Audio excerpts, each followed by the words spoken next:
Em estúdio, nesta edição do Meio-Dia, está José Guia, empresário. Olá, muito boa tarde, obrigada pela sua presença. Boa tarde, Marta. José Guia, para aquilo que ouvimos, há cada vez mais oposição à ajuda externa e ela está a chegar de vários países, sobretudo os países mais ricos. Acha que tem alguma razão de ser? Estão a pensar no seu próprio bem ou há aqui alguma falta de solidariedade? Solidariedade não há falta, nunca houve. Já comentámos aqui que entre países, entre nações, não há filantropias. Cada um defende os seus interesses. Em qualquer tipo de união ou de sociedade, as pessoas vão por interesse, vão ver se ganham alguma coisa com isso. Não me admira nada que os finlandeses que não têm, os finlandeses e os outros, mas os finlandeses é de quem se fala hoje, que não têm nada a ver com Portugal, nada a ver com Portugal, nem culturalmente, não percebam porque têm que ajudar. Ainda por cima, quando o nosso prestígio está abalado, até ao mais profundo a que pode estar. Prestígio. Mas estas declarações não serão também no sentido de, permita-me a expressão, dar um abanão a Portugal para que faça qualquer coisa para além de estar a digladiar-se em praça pública e falo dos responsáveis políticos? Não há abanões que sirvam a Portugal. O único abanão que faz mover sempre os portugueses é a necessidade. E isto é histórico. Mas quando fala dos portugueses está a falar da população em geral. A nação portuguesa. A nação portuguesa. E, graças a Deus, que há honrosas exceções. Mas, enquanto nação, enquanto cultura, 9 séculos quase, nós fomos sempre assim. Só nos mexemos quando nos devia o calo. Ou quando nos obrigaram. Por outras razões, que não foi o calo, mas foi a pancada. Nós nunca nos movemos por alguma motivação nacional para alimentar a razão que tivemos estratégia nacional uma vez, com a ilustre família Davis e com a ilustre cidadã britânica que aqui entrou e que deu origem a uma remodelação, mas fala pelo menos de da falta maneira de como o Estado era governado. Fala de falta de iniciativa empresarial ou fala de um povo que lhe parece adormecido e com falta de reação? Sim, também é isso, mas nós também temos todos a tendência para isso. É uma lei da física, é a entropia, sabe? Temos tendência para isso. Nós nunca fomos outra coisa senão pessoas procurando a sorte de nos sair a taluda para que nos pudéssemos regalar e refastelar no conforto e na falta de problemas. Segue olhando outra vez para o contexto europeu. Quando fala de desunião, e antes desta edição do Meio-Dia estávamos há pouco a conversar informalmente, dizia que a Europa nunca nos aceitou. Porquê que vê dessa forma? Não, é uma evidência histórica. Nós pertencemos à Europa do ponto de vista geográfico, do ponto de vista histórico. Mas já fomos falados como bom aluno da Europa. De Bruxelas já vieram muitas vezes alguns elogios. Isso são. Não, eu não sei que não são elogios. Ou seria conivência? Não, aqui são frases, são slogans que se vão inventando, a história política vai inventando e a mediatização das coisas vai inventando essas. Bons alunos porquê? Porque íamos cumprir as regrazinhas e tal, porque éramos muito bem comportados.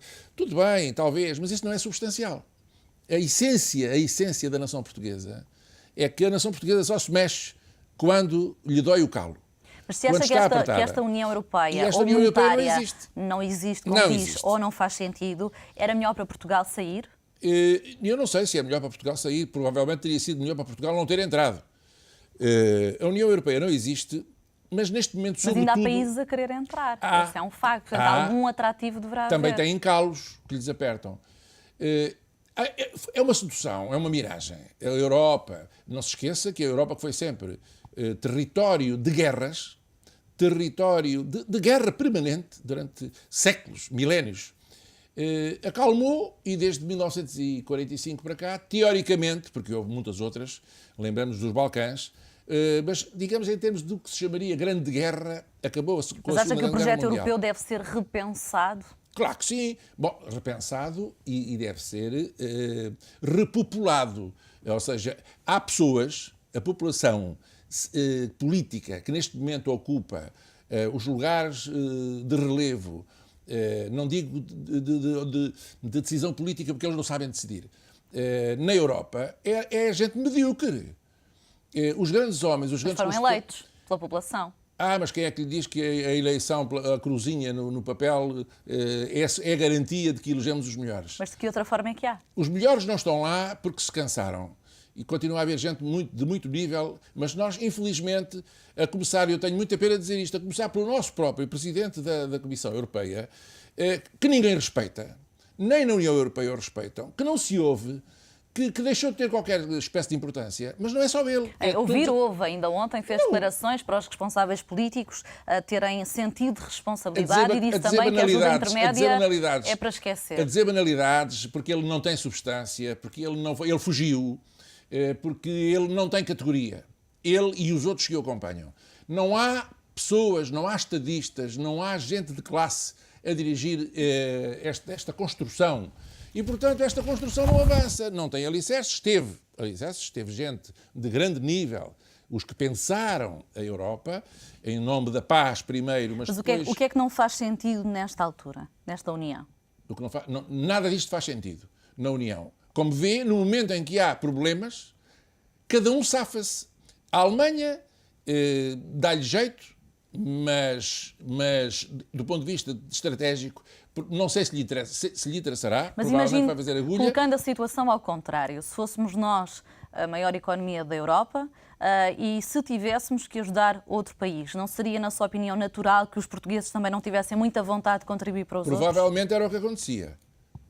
É essa a razão, é esse o fundamento da minha afirmação de que não existe União Europeia. Existem Estados-nação, e para chegar lá foi um martírio, e foi muita guerra, entre os quais estamos nós, que somos um pequeno Estado, que em termos económicos para a União Europeia representamos para aí 1,5% do produto, 1,5% do produto da atual União, e que nascemos cá, somos da Europa geograficamente, mas Portugal só foi Portugal, e só foi capaz de se afirmar quando saiu da Europa. Nós não temos tido estratégia porque não temos tido líderes com visão, gente inteligente e digamos, os chamados estadistas. Gente que está acima da média. Nós não temos. Somos todos vulgares e alguns, então, são medíocres. Mas, José Guia, estamos a falar dos problemas. E qual é a solução? Eu digo-lhe já qual é a solução do problema é esta. É que, primeiro, nós temos que deitar contas à vida e deixar de andar para aqui a gastar aquilo que não podemos. E isso é uma coisa que seremos obrigados a fazer e agora envergonhados. Aliás, cada vez estamos a poupar menos e as taxas de poupança estão a cair cada vez mais. Porque nós viciamos-nos com muita facilidade na abundância que não nos custa dinheiro e que não custa trabalho. Foi isso que aconteceu com o Portugal. Crédito. Claro, viciamos nisto. E quem teve a culpa foi todo o sistema. Nós temos uma classe política em Portugal que se esqueceu completamente do país. Eles vivem como numa redoma, como se o país fossem eles próprios. Não têm agendas, senão as pessoais. A nossa classe política, em geral, e se há alguma exceção, haverá, mas genericamente, é gente desqualificada. É gente desqualificada, inexperiente e sem categoria. Que, pura e simplesmente, se fecham na sua redoma, esquecem-se do país. Bom, mas o governo, que é uma parte da classe política, e vai variando pouco, porque são quase sempre os mesmos, mudam de nome os partidos, mudam de nome, mudam de referência, mas as pessoas são sempre as mesmas. E saem de um lado para o outro e aquilo... Está a referir-se a alguém em particular? Aquilo organiza-se sempre. Estou a referir-me a todos os que vê. Há quantos anos ouve falar daqueles que ainda lá estão? Desde sempre. Eu ouço falar deles há 30 anos. Fora os que morreram, coitados. Agora, ainda se ouve falar dos mesmos que há 36 anos ocuparam o Estado. Eu ouço hoje falar dos mesmos. Mas, rodaram, e dos filhos. Está a criticar a classe política, que é eleita por todos nós. Estou. Como é que isso se muda? Mas, Marta, o problema é que nós não temos garantia nenhuma nunca. Nós somos pouco exigentes, nós somos muito comodistas. Se eu tiver alguém que faça o trabalho por mim, eu não faço. Isto é o típico português. Mas nós temos uma classe política sem categoria porque também os que tinham categoria e os que têm categoria fugiram. Ora, nesse sentido, então, se calhar o que está mal é a base do sistema político. Pois é. O sistema de escolha, o sistema de opções, não sei se o poder mediático não terá alguma coisa a ver com isto. E tudo isto é um circo, tudo isto é uma exibição. E olhe, o governo, que é uma parte os governos, que são uma parte da classe política, esqueceram-se da economia. Porque a classe política em geral esqueceu-se que o país existe. E também o governo esqueceu-se da economia. Sem economia, não há nada. E olhando para a economia, o que é certo é que a Troika está cá a avaliar as contas públicas. Recentemente já tivemos o déficit revisto em alta, a dívida pública revista em alta. Acha que em breve vamos descobrir um buraco maior do que aquele que conhecemos? Não, o buraco existe, isso é fora de questão. E o buraco Pode ser maior, pode ser a ponta do iceberg, aquele que é a falta conhecemos. de honestidade, a falta de responsabilidade da classe política, concretamente daquela que no governo nos tem andado a mentir, porque, em boa verdade, já dissemos isto aqui várias vezes, ao longo de muitos meses, ninguém sabe, em verdade, quanto devemos e a quem devemos e por que devemos. E esta ajuda de 80 mil milhões, previsivelmente 80 mil milhões, poderá fazer aqui alguma diferença ou a nossa dívida vai para além muito para além disto? É uma brincadeira. Marta, no mínimo, a dívida global nacional, no mínimo, são, da parte da dívida pública, e eu aqui, Estado e empresas públicas, são 100% do PIB. A dívida no fundo, tudo o que dos produzimos privados, não chega para pagar as dívidas. Nem penso, nem perto. A restante fração, que é a dívida dos privados, incluindo banca e tudo mais, são 170% do PIB.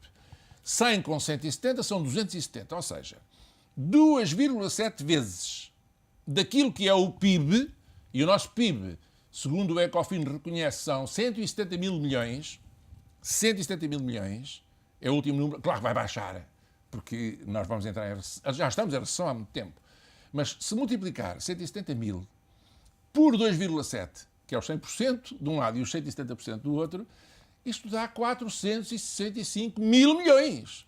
Que é isso que a gente deve. 80 mil milhões aí não serve de muito. Bom, eu não sei para que é que serve, é uma aspirina para curar um cancro. E nós estamos numa alhada de grande nível, de grande dimensão, ou tomamos a decisão nacional, e vamos ter que tomá-la porque somos forçados a isso, de gastarmos sempre só, estritamente aquilo que podemos, e tratamos de varrer esta classe política e de fazê-la substituir por gente, não digo que não esteja lá alguém de categoria, alguém capaz, ainda há, mas não são estes senhores que ocupam o Estado que me dão garantias nenhumas, nem a mim, nem ao país. José Guia, voltamos a falar já de seguida a propósito das empresas do Estado. Sim, senhora.